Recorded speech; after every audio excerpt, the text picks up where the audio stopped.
మన ప్రభు అయిన యేసుక్రీస్తు నామములో మీకు వందనాలండి. బాగున్నారా? దేవుడు మిమ్మల్ని దీవించుగాక.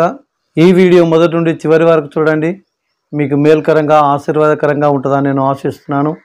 ఈ వీడియో మీకు నచ్చినట్లయితే షేర్ చేయండి, లైక్ చేయండి, మీ ప్రార్థన విన్నపాలు కామెంట్ ద్వారా తెలియపరచండి.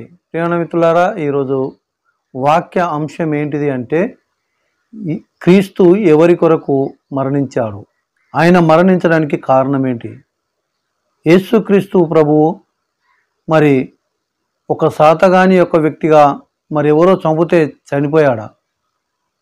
కొన్ని విషయాలు మనం తెలుసుకుందాం. ప్రియమైన మిత్రులారా, యేసుక్రీస్తు చనిపోవడానికి కారణం, మరి ఈ ప్రపంచం బాగుండాలి, మనుషులు బాగుండాలి.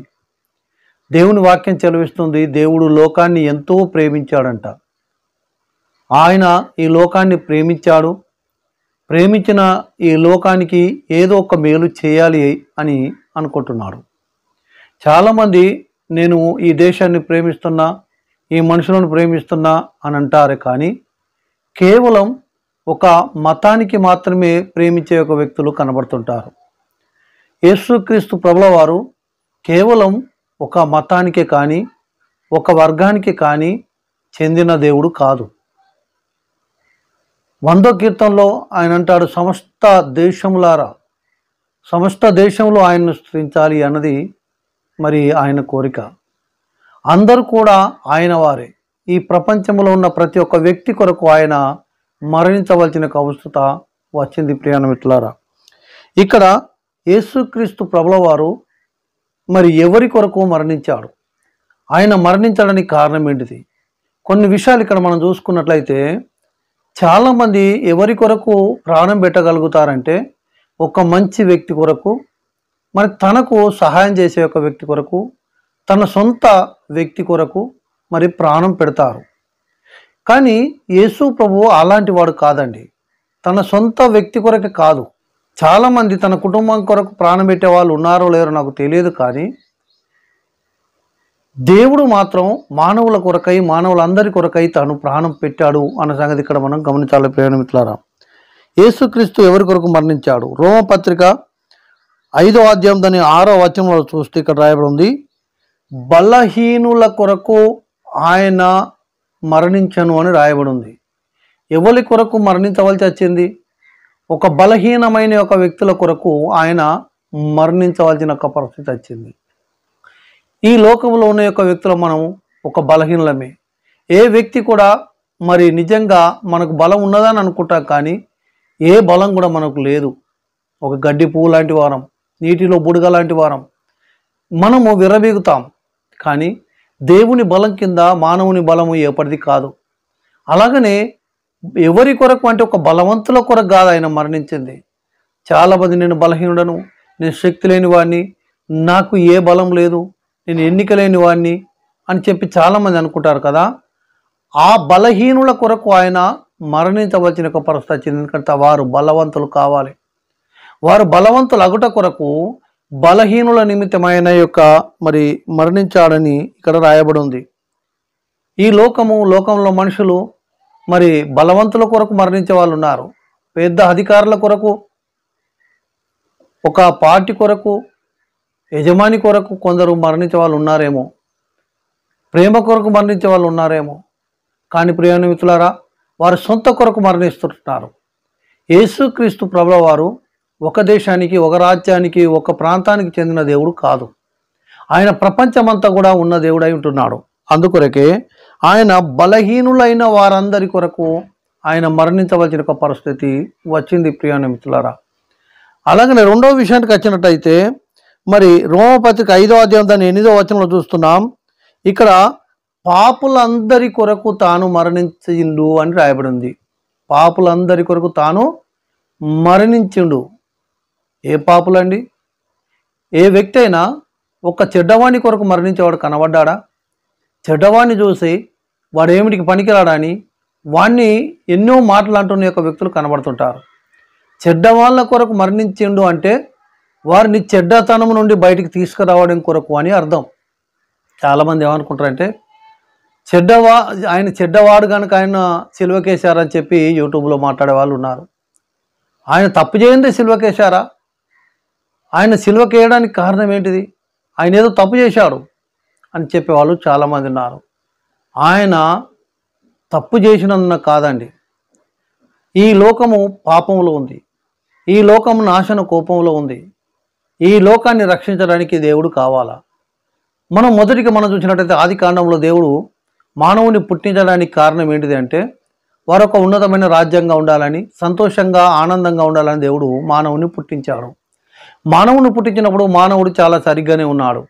కానీ తర్వాత అబద్ధాలు అనగా సర్పం మాట వినడం వల్ల, అబద్ధాలు వినడం వల్ల ఇక పాపంలో పడిపోయాడు. ఈ పాపం అనేది ఎట్లా వచ్చింది మనిషిలోకి అంటే, అబద్ధాలు వినడం వల్ల. ఈ ప్రపంచమంతా ఇప్పుడు అబద్ధాల్లోనే బ్రతుకుతుందండి. అబద్ధాలు. మనిషి లేచినది మొదలుకుంటే నిద్రపోయేంత వరకు అబద్ధాలు. నిద్రలో కలవరింపు కూడా కొంతమంది అబద్ధాలతోనే కలవరిస్తుంటారు. అంటే ఏ రీతిగా ఉన్నది ఈ లోకం అంటే, అబద్ధంతో మరి బ్రతుకుతున్న యొక్క వ్యక్తులై ఉన్నారు. కనుక ఈ అబద్ధ బోధలు మనిషిని పాడు చేస్తున్నాయి. నిజంగా ఈ ప్రపంచంలో నిజమైన దేవుని తెలుసుకోకుండా ఉండడానికి కారణం అబద్ధాలే. నిజమైన దేవుడు ఎవరో తెలుసుకోలేని ఒక పరిస్థితిలో ఉన్నారు. ఎందుకంటే ఎటు చూసిన అబద్ధాలే, ఏది చూసిన అబద్ధమైన ఒక దేవుడే, ఏది చూసిన అబద్ధమైన ఒక భక్తే. ఈరోజు ఏ వ్యక్తిని చూసినా సరిగా కనబడడం లేదు ఆయన దృష్టిలో. ఈ అబద్ధాలు మరి ఎక్కువ ఉన్నాయి. ఈ ఎందుకు ఎక్కువ ఉన్నాయి అని అన్నట్లయితే, ఆది సర్పమైన యొక్క ఆ సర్పము మాటను ఆది మానవుడు విన్నాడు. చాలామంది గమనించండి, సర్పము మాట విన్నందున కాదు, సర్పముని సాతాను వాడుకుంది. అనగా అబద్ధాలకు జనకుడైన సాతాను సర్పాన్ని వాడుకుంది. సర్పము చెడ్డదని కాదండి, అంటే సర్పం పాపపు దాని కాదండి. సర్పము చూసిన తర్వాత కొంతమంది అదో దయ్యం కింద లేకుంటే ఎట్లో లెక్కేసే వాళ్ళు చాలామంది ఉన్నారు. కాదండి, అదొక విషపురుగు అంతే. సర్పాన్ని సాతాను వాడుకున్నాడు. అందుకొరకే సర్పము ద్వారా మాట్లాడాడు. ఎందుకు సర్పం ద్వారా మాట్లాడవలసి వచ్చింది సాతాను? అలాగనే దానికి రూపం లేదు. సాతాను అనేది మరి అబద్ధం అని అర్థం. అబద్ధానికి ఏమైనా రూపం ఉంటుందండి? అబద్ధము ఎక్కడ చూసినా అబద్ధమే. అయితే ఇక్కడ చూడండి, ఈ సాతాను అనగా ఈ అబద్ధాలకు జనకుడు యొక్క సర్పాన్ని వాడుకున్నాడు. అవునండి, సాతాను ఎవరైనా వాడుకుంటాడు. సర్పాన్ని వాడుకుంటాడు, మనుషులను వాడుకుంటాడు, పశువులను వాడుకుంటాడు. ఎంతో మరి దేవునికి విరోధంగా చేయడం కొరకు సంబంధమైన వ్యక్తులను కూడా వాడుకుంటాడు. అయితే ఇక్కడ మనం చూసినట్లయితే సాతాను వాడుకున్నది సర్పాన్ని. ఆ సర్పాన్ని వాడుకున్నందున సర్పము ద్వారా మరి మాట్లాడారు. ఏం మాట్లాడింది అంటే, అక్కడ అబద్ధాలను మాట్లాడింది. అబద్ధాలు విన్నందున పాపములో పడిపోయాడు. ఎక్కడ చూసిన పాపం. అందుకొరకే ఆ పాపంతో ఉన్న యొక్క వ్యక్తులను మొదటిగా నోహాబు కాలంలో నీళ్ళలో ముంచేశాడు. అలాగ చూసినట్టయితే కొన్నిసార్లు సొదొగొమొర పట్టణం అగ్గితో ముంచివేసినట్టు మనకు కనబడుతుంది, చాలా పాపంతో ఉన్నందున. ఆ తర్వాత పాపం విస్తరించింది. ఎప్పుడు ముంచుకుంటా కాల్చుకుంటా ఒకటేనా, మరి దీనికి విరుగులు లేదా అని చెప్పేసి ఆ పాపమును ఒకవేళ తొలగించినట్టయితే మనుషులను చంపవలసిన అవసరం లేదు. ఎందుకంటే మనుషులు చాలా దేవునికి ఇష్టమైన వాళ్ళు. ఈ మనుషులను చంపొద్దు అన్నట్లయితే ఏం చేయాలా? దానికి పరిష్కారాన్ని యేసుక్రీస్తు ప్రభుల వారిగా ఈ భూమి మీదకి రావాల్సి వచ్చింది. అనగా దేవుడు, ఆ దేవాది దేవుడు మరి మానవ అవతారిగా రావాల్సిన పరిస్థితి వచ్చింది. ఎందుకు మానవ అవతారిగా వచ్చింది అంటే, ఒకవేళ దేవుడుగా ఈ భూమిని దిగి వస్తే ఏ వ్యక్తి కూడా ఆ వ్యక్తిని విడిచిపెట్టరు. మరి ఆ వ్యక్తి అందుబాటులో ఉండడు, అందరికీ అందడు. మరి కుప్పల కొద్ది జనం ఉంటారు కాబట్టి అందరికీ అందే ఒక వ్యక్తిగా ఉండాలా, అందుబాటులో ఉండే ఒక వ్యక్తిగా ఉండాలా. ఇక ఆయన మానవ అవతారిగా రావాల్సిన ఒక పరిస్థితి వచ్చింది. చాలామంది అంటారు, ఎందుకు ముగ్గురు దేవుళ్ళ మీకు, మరి తండ్రి కుమార పరిశుద్ధాత్ముడు ముగ్గురా అనే వాళ్ళు ఉన్నారు. ముగ్గురు కాదండి, ఆయన తండ్రిగా మరి భూమిని సృష్టించాడు. సృష్టికర్త ఎప్పటికీ తండ్రేనండి. అలాగనే ఆ తండ్రి మరి మానవతారిగా భూమికి రావాల్సి వచ్చింది. మానవతారిగా భూమికి వచ్చేసి తాను ప్రాణం పెట్టవలసిన పరిస్థితి వచ్చింది. ఎందుకంటే మానవుని కొరకు ప్రాణం పెట్టాలి. ఏ వ్యక్తి ప్రాణం పెడతాడు? ఏ వ్యక్తి కూడా పెట్టలేడండి. చాలామంది నేను నీ కొరకు చస్తాను అని అనేవాళ్ళు ఉన్నారు, కానీ ఎవరు చావరండి, చంపే వాళ్ళే ఉన్నారు. నీకు ఇది చేస్తా అది చేస్తా అంటారు, కానీ ఏది చేయరు. కష్టంలో వాళ్ళు విడిచిపెట్టిపోతారు, ప్రాణాపాయ స్థితిలో వాళ్ళు విడిచిపెట్టిపోతారు. ఈ లోకంలో మరి ఎవరికి సొంతం కాదు ప్రియాణితులారా. కానీ ఇక్కడ చూసినట్టయితే ఆ దేవాది దేవుడు మానవావతారిగా దిగి వచ్చి మానవుడిగా మరి ఈ భూమి మీద ఎన్నో నీతి మాటలు చెప్పి మానవుల కొరకై చనిపోయాడు. అదండి ఆయన. నేను చనిపోవద్దు అని అనుకున్నట్లయితే ఆయన చంపేవారు ఎవరూ లేరండి. కొంతమంది మూర్ఖులు మాట్లాడుతున్నారు, మీ దేవుడు మరి ఎట్లా చనిపోయాడు, సిలువకైతే చనిపోయారు, సిలువ కుట్టిగానే వేశారా, పాపం చేయలేదా? కాదండి, పాపం ఆయన చేయలేదు. బైబిల్ చెప్తుంది ఏ పాపం ఆయన చేయలేదు. ఏ దోషం లేనివాడు, సిరిపాదం నుండి ఆయన యొక్క శిరస్సు వరకు ఆయన యొక్క పాపం లేనివాడుగా ఉన్నాడు. ఆయన ఎక్కడ చూసినా ఆ దేవుడు నువ్వు ఏ విధంగా చూసినా చిన్న పాపం కనబడదు. ఈరోజు దేవతలు కనబడుతున్నాయి, చాలామంది ఉన్నాయి, కానీ ఏదో విధంగా పాపం మనకు కనబడుతుంటుంది. ఏ వ్యక్తిని నమ్ముదామన్నా, ఏ వ్యక్తిలో చూసినా మరి దేవుడు అనబడుతున్న యొక్క వ్యక్తులు చాలామంది ఉన్నప్పటికీ కూడా మరి వారిలో పాపం కనబడుతుంది. ప్రియ మిత్రులారా, కొంతమంది ప్రశ్నించే వాళ్ళు ఉన్నారు, మీ బైబిల్లో కూడా తప్పులు ఉన్నాయి కదా, మీ బైబిల్లో కూడా పాపం చెడు ఉంది కదా. బైబిల్లో చెడు ఎందుకు పెట్టారంటే పిచ్చి వాళ్ళారా, ఎందుకు పెట్టారు అంటే ఆ యొక్క చెడు చేసిన వారికి ఏ పతనం అయిపోయింది, మీరు చెడు చేయొద్దు అని చెప్పడానికి పెట్టాడు. ఆ చెడు చేసిన వారు ఎవరు? మనుషులు, దేవుడు కాదండి. చాలామంది దేవతలు అనబడుతున్న వాళ్ళు మరి పాపం చేస్తున్నారు, పాపం చేశారు. కానీ ఈ దేవాది దేవుడైన యేసుక్రీస్తు ప్రభుల వారు పాపము లేనివాడు. పాపము లేనివాడు పాపాన్ని క్షమించగలడు. ఈ లోకంలో పాపం లేకుండా ఉన్న వ్యక్తి ఎవరైనా ఉన్నా ఆ వ్యక్తి పాపాలు క్షమిస్తాడు. కానీ ఏ వ్యక్తి కూడా పాపం లేనివాడు లేదు, యేసుక్రీస్తు ప్రభుల వారు తప్ప. అందుకొరకే ఆ పాపము లేనివాడు మానవుల కొరకు మరి ప్రాణం పెట్టాల. మనం చూడండి, గొర్రెలు మేకలు బలిస్తాం, ఎందుకంటే మన పాపాలు పోవడం కొరకు. మనకు నమ్మిక, మనము బలించిన తర్వాత మన కొరకు ఒకదాన్ని బలించిన తర్వాత మనకు విడుదల జరిగింది అని అనుకుంటాం, మనకు విడుదల జరిగింది అనుకుంటాం. కానీ దేవుడు మరి కోళ్ళ మేకల గొర్రెల రక్తంతో ఆయన తృప్తి పడతాడా? ఆయనకు అది సరిపోతుందా? ఇయ్య కావాలన్నా, ఒకవేళ కావాలనుకున్నా నువ్వు ఇచ్చేది అవసరమా? అన్నీ ఆయన సృష్టే కదా. మరి ఆయన సృష్టికర్త అయిన దేవుడైనప్పుడు ఆయనకు మనం ఎందుకు పోయాలా? ఆయనకు మనం ఎందుకు మరి అన్నీ అర్పించాలా? ఇది మనం అర్థం చేసుకోలేమండి. ఇక్కడ చూసినట్టయితే యేసుక్రీస్తు ప్రభుల వారు మానవ జాతి కొరకై తను ప్రాణం పెట్టడానికి ఈ లోకానికి వచ్చాడు. ఇది ఎలా అంటే, ఒకరోజు ఓడలో చాలామంది ప్రయాణిస్తున్నారు. ఆ ఓడలో ప్రయాణిస్తున్న యొక్క సమయంలో సముద్రము మరి మధ్యలోకి వచ్చిన తర్వాత ఆ ఓడ రంధ్రం పడి ఆ ఓడ నిండిపోతుంది. ఆ నిండిపోతున్న యొక్క సమయంలో ఆ ఓడ మునిగిపోతుందని చెప్పి అందరూ భయపడ్డారు, అందరూ ఏడుస్తుంటున్నారు, అయ్యో అయిపోయింది, మన పని అయిపోయింది అని. అంతలో నావ నడుపుతున్న యొక్క వ్యక్తి వచ్చి, మరి ఇక మనం అందరం చావవలసిందే, కానీ ఒక పరిష్కారం ఉంది అన్నాడు. అందరికీ ప్రాణం పడ్డట్టు అయింది. ఏ పరిష్కారం అయ్యా, చెప్పండి చెప్పండి అని అందరూ అడుగుతున్నారు. ఆయన చెప్పాడు, ఇదిగో ఏదన్నా ఒక వ్యక్తి మరి నీళ్ళలో దూకి ఏ రంధ్రం అయితే కూడుకపోయిందో ఆ రంధ్రంలో తన తల పెట్టి చనిపోవాలా.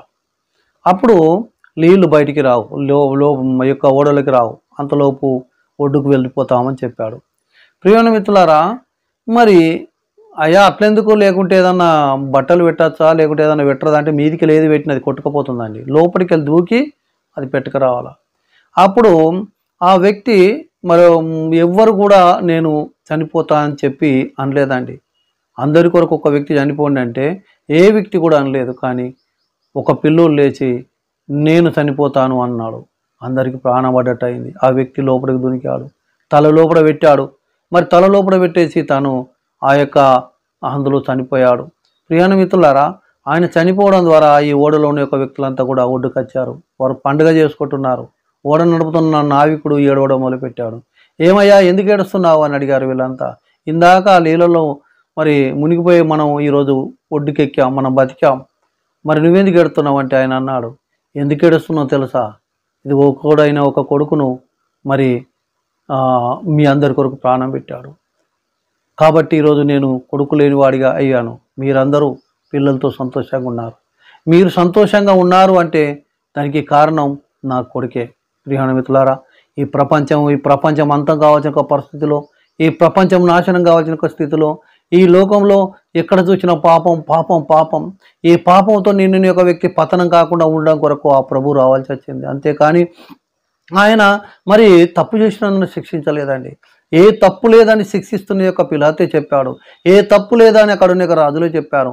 ఆయనలో ఏ దోషం కనబడలేదు అని చేతులు కడుక్కున్నాడు పిలాతు. ప్రియమైన మిత్రులారా, ఆ దేవాది దేవుడు ఒకవేళ తలుచుకుంటే అక్కడ రాయబడి ఉంది, ఆయన గొప్ప సేనలను రప్పించగలుగుతాడంట. పరలోకం నుండి సేనలనే నడిపిస్తాడట. ఒక సేన, ఒక 100 మంది. ప్రియమైన మిత్రులారా, 100 మంది ఎవరు? ఒక దూతలు. 100 మంది. ఒక దూత బలం ఎంత తెలుసా అండి? 1,44,000 మంది యుద్ధ శూరుల బలము మరి ఒక్క దూత బలం అండి. 1,44,000 మంది యుద్ధ శూరుల బలము మరి ఒక దూత బలం అయితే, ఒక సేన అత్తే అక్కడున్న ప్రపంచం ఉంటుందండి? ఎవరన్నా ఉంటారండి? కానీ ఆయన ఉద్దేశం అది కాదు. ఆయన శాతగాని వాడు కాదు. ఆయన వచ్చిందే ప్రాణం పెట్టడం కొరకు.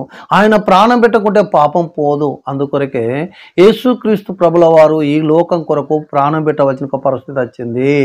ఈ లోకంలో పాపుల కొరకు ప్రాణం పెట్టవలసి వచ్చింది. చాలామంది మీరందరూ పాపులు అని చెప్పేసి ఏళ్ళని చేస్తున్న వారు ఉన్నారండి. పాపం లేనివాడు ఒక్క వ్యక్తి కూడా లేడని బైబిల్ చెప్తుంది. అలాగనే ఇతర గ్రంథాలు కూడా చెప్తున్నాయి. ప్రేమిట్లారా, పాపం ఉంది, పాపం ప్రపంచంలో ఉంది.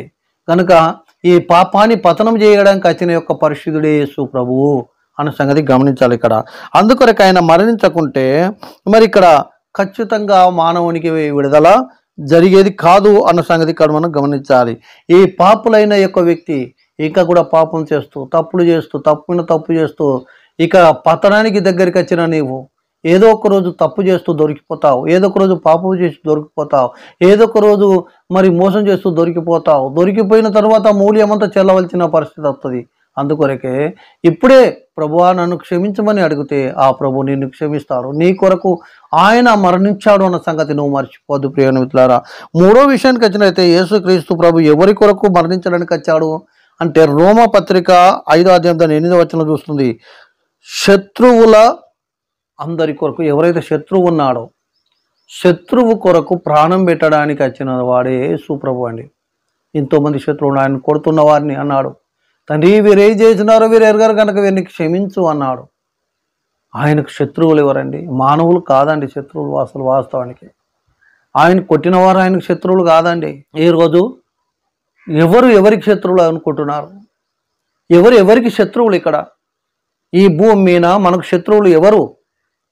మిత్రులు ఎవరో మీకు తెలుసా? ప్రియమైన మిత్రులారా, మీ అందరి కొరకు ప్రాణం పెట్టిన వాడు ఎన్నటికి శత్రువు కాదండి. శత్రువు అనేవాడు ఎవరు తెలుసా? నీతోనే ఉంటే, నీతోనే కలిసి నీ పేరు చెప్పుకొని రాజకీయంలో ఎదుగుతాడు చూశారా, వాడే శత్రువు. నీ పేరు చెప్పుకొని వాడు డబ్బు సంపాదించుకుంటాడు చూశారా, వాడే శత్రువు. ఈరోజు ఏం చేస్తున్నారు తెలుసా అండి? మతాల పేరు చెప్పి గొడవలు చేసి, మతాల గొడవలు పుట్టించి, వానికి వీని కయ్యం పెట్టించి, వీడు చంపుకుంటాడు, వీడు వాడిని చంపేటట్టు చేసి, వారు యూట్యూబులలో, ఫేస్బుక్లలో ఎక్కడ దొరికితే అక్కడ పెట్టేసి లక్షలకు కోట్లకు సంపాదిస్తున్నారు. వారు ఏమి లేకుండా మరి వచ్చిన యొక్క వ్యక్తి మరి ఈరోజు ఒక గొప్ప వ్యక్తిగా మారిపోతున్నారు, ధనవంతులుగా మారిపోతున్నారు. ఇదంతా ఎవరి రక్తం అనుకుంటున్నారు? ఎవరి రక్తం అనుకుంటున్నారు? మీరు మిత్రుడు అనుకుంటున్న యొక్క మీ రక్తమేనండి. ఈరోజు చాలామంది ఏమనుకుంటున్నారంటే ఇదిగో ఆయన శత్రువు, ఆయన ఈ దేశపు యొక్క వ్యక్తి కాదు అని చెప్పేసి మాట్లాడే వాళ్ళు ఉన్నారు. ఈ దేశంలో పుట్టిన వారంతా ఈ దేశపు వాళ్ళు కాదా? ఈ దేశంలో ఉన్న వాళ్ళంతా ఈ దేశపు వాళ్ళే కదండి. ప్రియమైన మిత్రులారా, మరి ఈరోజు మనుషులకు శత్రువు కాదండి. మనిషికి శత్రువు ఎవరన్నా ఉన్నారు అంటే మన పేరు చెప్పి మనల్ని దోసుకుంటున్న యొక్క వ్యక్తులు మనకు శత్రువుగా గుర్తెరగాల. వారు ఈతకాయ ఇచ్చి తాటికాయ తీసుకుంటారు. వారు ఏదో అని చూపిస్తారు, ఇంత చూపించి ఇంత ఇస్తారు. వారి యొక్క వైఖరి వేరు. వారు ఎన్నో మేలు చేసినట్టుగా చేస్తారు, కానీ చేయలేరు. ఇదంతా శత్రువు ఆ వ్యక్తి కూడా కాదండి, కానీ వానిలో దుష్టుడు ఉండి వాడుకుంటున్నాడు, సాతాను నుండి వాడుకుంటున్నాడు. అన్నాడు సర్పంలో నుండి వాడుకున్నట్టుగా ఈరోజు ఈ వ్యక్తిలో నుండి సాతాను వాడుకుంటున్నాడు. అందుకొరకే మరి శత్రువుగా అవ్వాల్సి వచ్చింది. ఈరోజు శత్రువు ఎవరు? ఎవరికి శత్రువు? మనం గమనించినట్టయితే ప్రియమైన మిత్రులారా, మరి మనిషి ఎప్పటికీ మనిషికి శత్రువు కాదండి. ఒక మనిషికి ఒక వ్యక్తికి సహాయం కావాలా. ఒక వ్యక్తితో మరి సహాయకరంగా దేవుడు పుట్టించాడు. అంతేకాని మనుషులు శత్రువులు కాదండి. శత్రువు అయినా ఏ వ్యక్తి అయినా ఆయన చంపుతున్న వారి కొరకు ప్రార్థన చేయగలిగిన వాడు యేసు ప్రభు. ఆయన నీకు శత్రువు అని అనుకుంటున్నావా? ఒకరోజు మరి సౌలు అనే యొక్క వ్యక్తి ఉండేవాడు. ఆయన 1000 మంది క్రైస్తవులను చంపడానికి కంకణం కట్టుకున్నాడు. ఎక్కడ దొరికినా వాళ్ళని చంపుకుంటూ రాస్తున్నాడు. చాలామంది శిష్యులను చంపారు, గొప్ప గొప్పలను చంపుతున్నాడు. ఆయన ఒకరోజు యేసు ప్రభువు దగ్గర పట్టుపడ్డాడు. ఆయనతో మాట్లాడాడు. సౌలా, నువ్వు నన్ను హింసిస్తున్నావు అన్నాడు. అవునండి, సంఘాన్ని హింసిస్తే, మరి శిష్యులను హింసిస్తే యేసు ప్రభుని హింసించినట్టు ఎట్లా అండి? అవునండి, సంఘమే యేసు ప్రభు అండి. ఆ సంఘమే లేకుండా ఆయన లేడు. అందుకొరకే యేసు ప్రభువును హింసిస్తున్నారు అని గమనించండి. ఈరోజు మనుషులను, వాళ్ళను, వీళ్ళను క్రైస్తవులు లేకుండా చేయడానికి చేస్తున్నా అని అనుకుంటున్నారేమో, కానీ మీరు హింసిస్తున్నది యేసు ప్రభువే, యేసు ప్రభునే. అందుకొరకే ఆయన మీ కొరకే వచ్చాడు, మీ కొరకే మరణించాడని మీతో మనవి చేస్తున్నాను ప్రియమైన మిత్రులారా. ఆయన మరణించింది యొక్క శత్రువైన యొక్క వ్యక్తి కొరకు అని మనం ఇక్కడ చూస్తున్నాం. 4వ విషయానికి వచ్చినట్టయితే 1 తిమోతి 1:13 మనకు కనబడుతుంది. ఇది ఎవరి కొరకు అంటే హింసిస్తున్న మరి వ్యక్తుల కొరకు అని గమనించండి. హింసించు వారి కొరకు. ఏ వ్యక్తి అయితే హింసిస్తున్నారో ఇతరులను, ఏ వ్యక్తి అయితే ఇబ్బంది పెడుతున్నారో వారి కొరకు వచ్చాడు. ఎంతోమంది హింసింపబడుతున్నారు. యేసు ప్రభు పేరున బ్రతుకుతున్న యొక్క వ్యక్తులను, నమ్మకంగా తన బ్రతుకును మార్చుకొని తన పాపాన్ని విడిచిపెట్టుకొని నీతిగా బ్రతుకుతున్న యొక్క వ్యక్తులను హింసిస్తున్న యొక్క వ్యక్తులు చాలామంది ఉన్నారు ప్రియమైన మిత్రులారా. ఈ హింసిస్తున్న యొక్క వ్యక్తులను దేవుడు విడిచిపెడతాడా? అది అసంభవం అండి. ఏ వ్యక్తి అయితే హింసింపబడుతున్నాడో ఆ వ్యక్తి ధన్యుడండి. దేవుని వాక్యం చెలవిస్తుంది, నా నిమిత్తం జనులు మిమ్మల్ని నిందించి హింసించి మీ మీద చెడ్డ మాటలు ఇలా పలుకున్నప్పుడు పరలోకమందు మీ ఫలము అధికమవుతుంది. దేవుని కొరకు హింసింపబడుతున్న యొక్క వ్యక్తి ధన్యుడండి. కేసులు పెట్టబడుతున్న యొక్క వ్యక్తి ధన్యుడండి. దేవుని కొరకు హింస పొందుతున్న, ఇబ్బంది పడుతున్న వ్యక్తి ధన్యుడండి. పరలోకమందు మీ ఫలము అధికం చేసుకుంటున్నారు. ఏ వ్యక్తి అయితే హింసిస్తున్నాడో, హింసిస్తున్న యొక్క వ్యక్తిని దేవుడు విడిచిపెట్టడండి. బైబిల్లో మనం చూసినట్టయితే చాలా జాగాల్లో మరి యేసుక్రీస్తు రాక ఉపమానాలు మనకు కనబడుతుంటున్నాయి. ఈ రాక ఉపమానాలు మనం చూసుకున్నట్లయితే ఏ ఉపమానాన్ని చూసినా, ఉదాహరణకి నోహాబు కాలంలో జరిగినట్లు మళ్ళా జరుగును అని రాయబడి ఉంది. నోహాబు కాలంలో ఏం జరిగింది? అపవాద చేసింది, పాపంలో వడగొట్టింది. పాపముల పడ్డ యొక్క వ్యక్తులంతా కూడా ఒక దిక్కు అయిపోయారు. ఆ పాపులందరిలో నుండి ఒక వ్యక్తిని దేవుడు ఎన్నుకున్నాడు. ఆ వ్యక్తి నోహావు, తన కుటుంబం. అలాగనే ఎన్నుకున్న యొక్క వ్యక్తిని ఓడెక్కించాడు, మరి వాళ్ళను రక్షించాడు. ఏ ఏ వ్యక్తి అయితే పాపములు ఉన్నాడో పాపముల యొక్క వ్యక్తిని దేవుడు శిక్షించాడు. మనం బైబిల్ చూసినట్లయితే ఏ ఉపమానాలు చూసినా మొదటిగా భ్రష్టత్వం, రెండవది నాశనం, మూడవది రక్షణ కనబడుతుంది. నోహాబు కాలంలో అదే జరిగింది. పాపం చేసిన వారిని మొదటిగా భ్రష్టత్వం, పాపంలో వడగొట్టిండ్రు, పాపంలో పడిపోయారు. ఆ పాపంలో పడ్డ వాళ్ళందరూ కూడా నీళ్ళలో ముంచేసి చంపేశాడు, అనగా వాళ్ళను నాశనం చేసేసాడు. ఆ తర్వాత కొంతమందిని రక్షించుకున్నాడు. అదేనండి ఏది భ్రష్టత్వం, నాశనం, రక్షణ అనేది. మన ఇక కొత్త నిబంధనలు యేసుప్రభు చాలా జాగాల ఉపమానాలు చెప్పాడు. ఏ ఉపమానాలు చెప్పాడు అంటే, యేసుప్రభు మరి ఒక పొలాన్ని చూపిస్తూ ఈ పొలములో మరి విత్తనాలు తీసుకొచ్చి మంచిగా జల్లెడ దాని యొక్క తూర్పాల పట్టేసి గట్టి విత్తనాలను మరి వారు గుమ్ములలో పోసుకొని అలాగనే తప్పలను అదే కళ్ళంలో విడిచిపెట్టారు. తప్పలు అదే కళ్ళంలో విడిచిపెట్టిన తర్వాత అప్పుడు అగ్గి అంటుపెట్టేశారు. ఎందుకంటే మరొక పంట కొరకు సిద్ధం చేశారు ఆ పొలాన్ని. అలాగనే ఇక్కడ ఏం జరిగింది అంటే 3 కనబడుతున్నాయి. ఇక్కడ భ్రష్టత్వం అంటే కోయబడట, ఇక ఆ తర్వాత భ్రష్టులు కావడం, ఆ తర్వాత కొయ్యబడడం, మరి మంచి విత్తనాలు గుమ్మిలో వేయడం, చెడ్డైటిని కళ్ళవుల్ని ఉంచేసి తగులబెట్టేయడం. ఇది అదగా జరగబోతుందండి. ఏం జరగబోతుంది? ఎవరైతే చెప్పుతున్న వారు ఉన్నారో వారికి భయంకరమైన ఒక దినం రాబోతుంది. ఏ వ్యక్తి అయితే ఇప్పుడు వారు అనుకుంటున్నారు దేవుడు ఎక్కడున్నాడు, కనబడుతున్నాడా, అసలు నీ దేవుడు ఏడు అని విర్రబిగుతున్న యొక్క వ్యక్తులు ఒకరోజు కనబడుతుంటారు. మన ప్రకటన గ్రంథంలో 19వ అధ్యాయం మనం చూస్తుంటాం.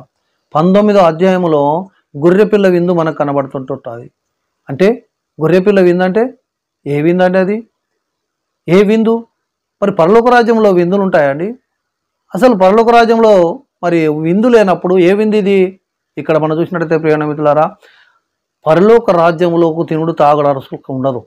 అసలు ఏ విందు ఏదంటే, ఏ వ్యక్తి అయితే శత్రువు ఉన్నాడో, ఏ వ్యక్తి అయితే ఈ భయంకరంగా మరి చెప్పుతే వినని వాడు ఉన్నాడో, ఏ మూర్ఖుడైతే మరి క్రైస్తవులు లేకుండా చేయడానికి పన్నంగా మడుతున్నారో, ఏ వ్యక్తి అయితే క్రైస్తవుడిగా ఉండి ఇంకా తప్పులు చేస్తున్నారో ఆ వ్యక్తిని ఖచ్చితంగా మరి అక్కడ పతనం చేస్తాడు, నాశనం చేస్తాడు అన్న సంగతి ఇక్కడ మనం గమనించాలి ప్రయాణించాలి. దేవుడు విడిచిపెట్టాడు అక్కడ. వారు నాశనం అవ్వడము మరి భక్తులు చూసినప్పుడు వారు సంతోషించే సంతోషమే ఈ విందండి. ఈ భయంకరమైన విందు అక్కడ కనబడుతుంది. ఎవరికి? దుష్టునికి భయంకరం, నీతిమంతులకి సంతోషకరం. అలాగనే మరి మనం 21 అధ్యాయంలో మనం చూసినట్టు ఇక వాడు ఉండడు. మహాబబులోను కూలిపోయింది 18వ అధ్యాయంలోనే. అక్కడ పతనం అయిపోయింది. మహాబబులు ఉండటం వీళ్ళేనండి. అంటే ఒకరోజు చెడ్డవానికి పతనం తప్పదు అన్న సంగతి ఇక్కడ మనం గమనించాలా. యేసుప్రభు వచ్చింది హింసించు వారి కొరకు. హింసించు వారిని నీతిమంతులైతే వారికి రక్షణ, హింసించు వారైతే వారికి శిక్ష ఖచ్చితంగా వస్తుంది. ఒకవేళ ఈ హింసిస్తున్న యొక్క వ్యక్తి ఇప్పటికైనా మారు మనసు పొంది సౌలులాగా మరి పౌలులాగా మారితే ఆ వ్యక్తి ఖచ్చితంగా తాను రక్షింపబడతాడు. అందుకొరకే నీ కొరకు వచ్చాడని చెప్తున్నాను. ఏ వ్యక్తి అయితే ఇంకా హింసిస్తున్నావో మానుకో. ఏ వ్యక్తి అయితే ఇంకా మత గొడవలు పుట్టిస్తున్నావో మానుకో. ఏ వ్యక్తి అయితే మన దేశంలో మనతో కలిసి పుట్టి మనతో కలిసి పెరిగిన యొక్క సహోదరులను శత్రువులుగా భావిస్తున్నావో నువ్వు మానుకో. అది దేవుడికి ఇష్టం లేదు ప్రియమిత్రులారా. అలాగనే 5వ విషయానికి వచ్చినట్టయితే 1 తిమోతి 1:13 మనకి ఇక్కడ కనబడుతుంటుంది. మరి హాని చేయి వారి కొరకు, ఎక్కడ చూసిన హాని చేయవాళ్ళే. ఆయన హాని చేసే వారి కొరకు ప్రాణం పెట్టాడండి. వారి కొరకే సిలువలో మరణించాడు. ఆయన వాళ్ళ కొరకే మరణించాడు. ఎంత గొప్ప మనసు అండి ఆయనది. హాని చేసే ఒక వ్యక్తి కొరకు మరణించడం అనేది ఏందండి? శత్రువు కొరకు మరణించడం అనేది ఏందండి? యేసుక్రీస్తు ప్రభుల వారు మరణించింది కేవలం మరి క్రైస్తవుల కొరకనే అందరూ అనుకుంటున్నారు. కాదండి, క్రైస్తవుల కొరకు కాదు.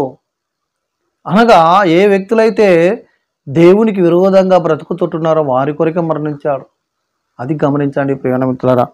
ఇక్కడ ఇంకొక విషయాన్ని మనం గమనించినట్టయితే మరి 6వ విషయం మనం చూసినట్టయితే 1 తిమోతి 1:13 మనకు కనబడుతుంది. మరి అజ్ఞానుల కొరకు ఆయన మరణించడం రాయబడి ఉంది. ఈ లోకంలో జ్ఞానం లేక, తెలివి లేక, అజ్ఞానంలో అంధకారంలో బ్రతుకుతుంటున్న ఒక వ్యక్తి చాలామంది ఉన్నారు. నాకు జ్ఞానం తెలుసు అంటారు. వాడు చేసుకున్న దాన్ని వాడు పూజిస్తాడు. నా జ్ఞానం తెలుసు అంటాడు. మరి దేవుడు అనేవాడు, తండ్రి అనేవాడు ఒకటి ఉంటాడు అన్న సంగతి మర్చిపోయారు. నాకు జ్ఞానం ఉన్నది అని అంటారు, నేను జ్ఞానవంతుని అంటారు. కానీ మా దేశానికి సపరేట్ దేవుడు అని అంటారు. ఇదేనండి జ్ఞానం? దేవుడు అనేవాడు ఒక దేశాన్ని పుట్టించాడు సపరేట్గా. నీ దేశానికి ఓ దేవుడు, వాళ్ళ దేశానికి ఓ దేవుడు, ఇంకో దేశానికి ఇంకో దేవుడు పుట్టించాడా? ఇదేనా అండి జ్ఞానం అంటే? అజ్ఞానంలో ఉన్న యొక్క వ్యక్తులు చాలామంది ఉన్నారు. చీకటిలో ఉన్న యొక్క వ్యక్తి అంటే దాని అర్థం అజ్ఞానంలో ఉన్న యొక్క వ్యక్తి. అజ్ఞానంలో ఉండిపోతున్నారు. జ్ఞానం లేక బతుకుతుంటున్నారు. అసలు ఏది సత్యమో ఏది అసత్యమో తెలుస్తలేదు. ఎవరు శత్రువో ఎవరు మిత్రువో తెలుస్తలేదు. ఎవరు మనవారో ఎవరు మందువారో తెలుస్తలేరు. ఎవరు మరి సత్యంలో ఉన్నారో అర్థం కాని పరిస్థితిలో ఉన్నారు. వారు అజ్ఞానంలో ఉన్నారు. ఎవరు జ్ఞానం కావాలా వాళ్ళకి? అసలు జ్ఞానం అంటే ఏంటిదండి? జ్ఞానం అంటే మోసం చేసి డబ్బు సంపాదించి వారు ఇలా చేయడమే జ్ఞానమా? ఆస్తుపాస్తులు సంపాదించడం పెద్ద జ్ఞానం అనుకుంటున్నారా? కాదండి. జ్ఞానం అనేది సత్యాన్ని తెలుసుకోవడం. యేసుక్రీస్తు ప్రభుల వారు పుట్టినప్పుడు 3 జ్ఞానులు బయటికి వెళ్ళారు. ఏ జ్ఞానులు వీరు? ఏ జ్ఞానులు? డబ్బు సంపాదించుకొని ఇంట్లో కూర్చునే జ్ఞానులా? వారు దేవుడు ఎవరు అని పరీక్ష చేసే జ్ఞానులు అండి వాళ్ళు. అసలు దేవుడు ఉన్నాడా? దేవుడు ఎక్కడున్నాడు? ఎలా ఉంటాడు? ఆయన లక్షణాలు ఏంటి? ఆయన గుణం ఏంటి? అసలు దేవుడు అనేవాడు మరి ఎలా ఉండాలి? దేవుడు అనేవానికి ఎందరు భార్యలు ఉండాలి? అసలు దేవుడికే మరి ఇక ఇంట్లో గొడవలు, భార్యతో, కుటుంబంతో, సంసారంతో ఇబ్బందులు ఉన్నట్లయితే అసలు దేవుడేనా? మరి దేవుడే ఒక సన్యాసిగా ఉన్నట్లయితే ఆ వ్యక్తి ఇతరులకు ఎలా న్యాయం చేయగలుగుతాడు? ప్రియమైన మిత్రులారా, కొన్ని మరి ప్రశ్నలు మనకు కనబడుతుంటాయి. ఇక్కడ జ్ఞానం అనేది ఏంటిది? అసలు దేవుణ్ణి తెలుసుకోవడమే జ్ఞానం అండి. అన్నీ చేయగలుగుతాం మనం. దేవుణ్ణి తెలుసుకునే జ్ఞానం పక్కకెట్టేశాం. సమస్తము ఆయన నుండి వస్తుందండి. ఈ భూమి, ఈ యొక్క సమస్తానికి మూలం ఒక్కడున్నాడు. ఆ మూలకర్తను మనం గుర్తు చేసుకోకుంటే ప్రయోజనం ఏందండి? అందుకొరకే యేసుక్రీస్తు ప్రభుల వారు అజ్ఞానుల కొరకు తాను మరణించాడు, వారి జ్ఞానాన్ని ఇవ్వడం కొరకు. ఆయన మరణము నాలాంటి అజ్ఞానులకు ఇది ఒక జ్ఞానంగా వచ్చిందండి. చదువు సంధ్య లేని నా జీవితంలో ఆ దేవుని యొక్క జ్ఞానం నాలోకి వచ్చినప్పుడు ఈరోజు జ్ఞానంతో నేను ముందుకు వెళ్ళడానికి కారణం దేవుని తెలుసుకోవడమే జ్ఞానం. ఏమి తెలియని ఒక వ్యక్తి దేవుడు ఎవరో తెలుసుకొని ఈరోజు మెదులుతున్నానే, అది జ్ఞానం అండి. ప్రియమైన మిత్రులారా, ఆయన జ్ఞానం ఇచ్చే దేవుడు అయి ఉంటున్నాడు. ఇక్కడ జ్ఞానుల కొరకు ఆయన, అజ్ఞానుల కొరకు ఆయన మరణించాడు. జ్ఞానం ఉన్న వాళ్ళ కొరకు కదా, అజ్ఞానంలో ఉన్నవారు జ్ఞానంలోకి రావడం కొరకు ఆయన మరణించాడు. 7వ విషయానికి వచ్చినట్లయితే 1 తిమోతి 1:13 మనకు కనబడుతుంది. దూషకుల కొరకు ఆయన మరణించవలసి వచ్చింది.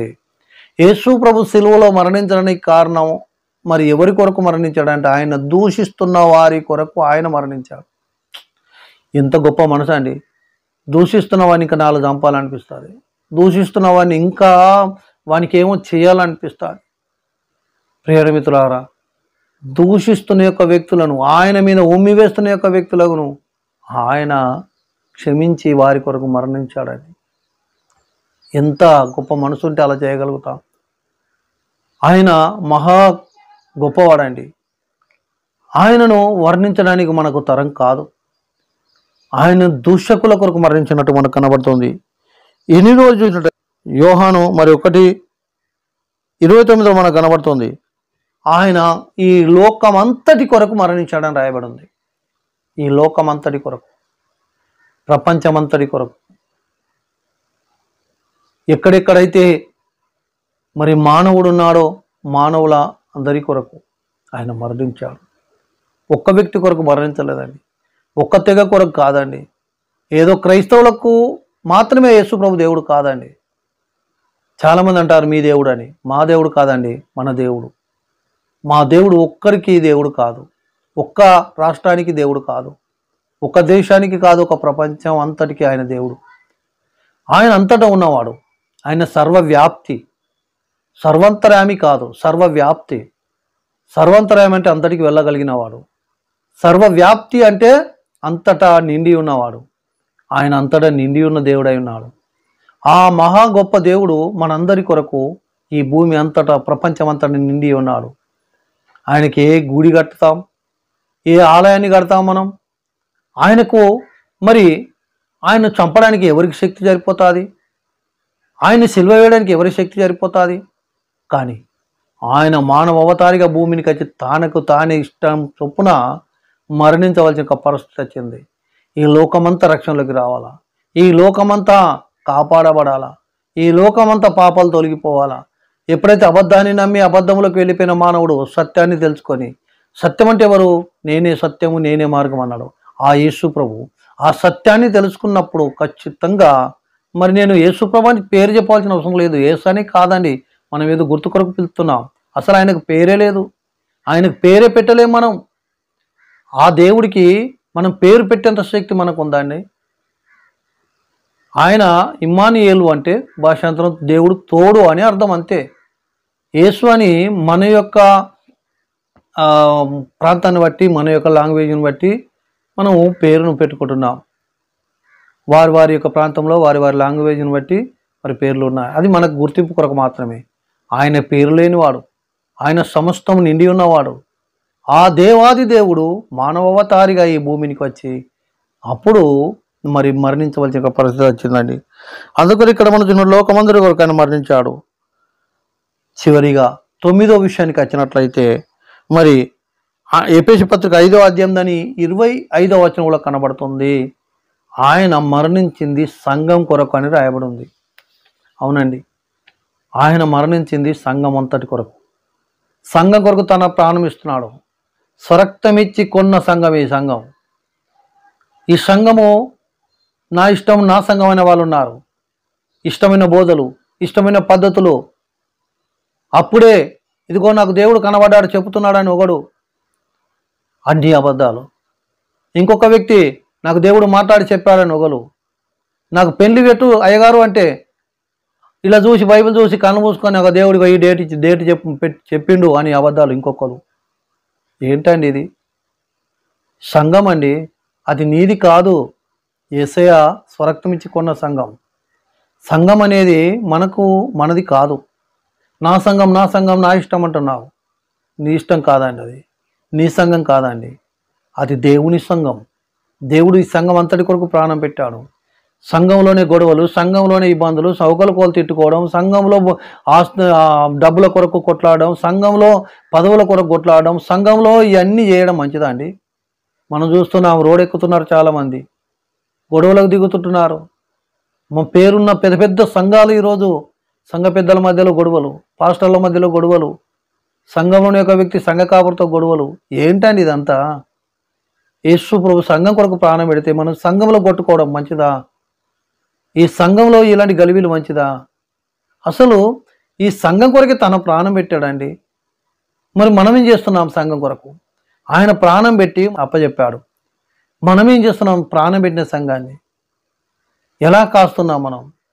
మనల్ని మనం పరీక్ష చేసుకోవాలి. యేసు ప్రభు మరణించింది సంఘం కొరకు. ఆయన ఈ సంఘం బాగుండాలనుకున్నాడు. సంఘం దేవుని రాజ్యంగా ఉండాలనుకున్నాడు. సంఘము ఇంకా అభివృద్ధి కావాలనుకున్నాడు. సంఘములో మరి దేవుడు ఉండాలనుకున్నాడు. ప్రియమైన మిత్రులారా, అలాంటి గొప్ప సంఘము మరి నువ్వు ఏర్పాటు చేస్తావా? ఆయన ప్రాణం పెట్టి కొని ఇచ్చిన సంఘాన్ని నువ్వు నడిపిస్తున్నావు. నీ సొంత బోధ కరెక్ట్ కాదు. నీకు వచ్చిన బోధ చేస్తున్నా అంటున్నావు.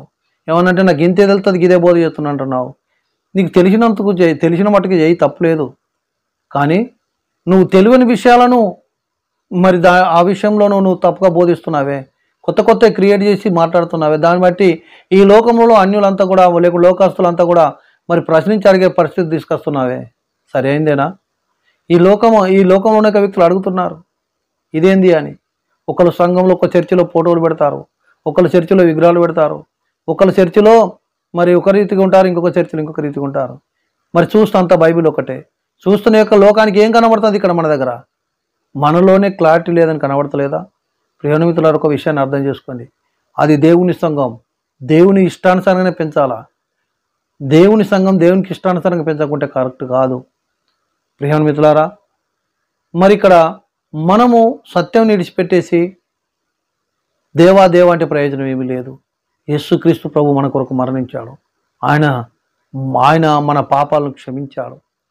ఈరోజు మనం పరిశుద్ధులుగా ఉన్నాం కనుక ఇది మొదలుకొని దేవునికి నమ్మకంగా బ్రతుకుతాం. ఇంటి మాటలు దేవుడు దీవించును గాక. ఆమేన్.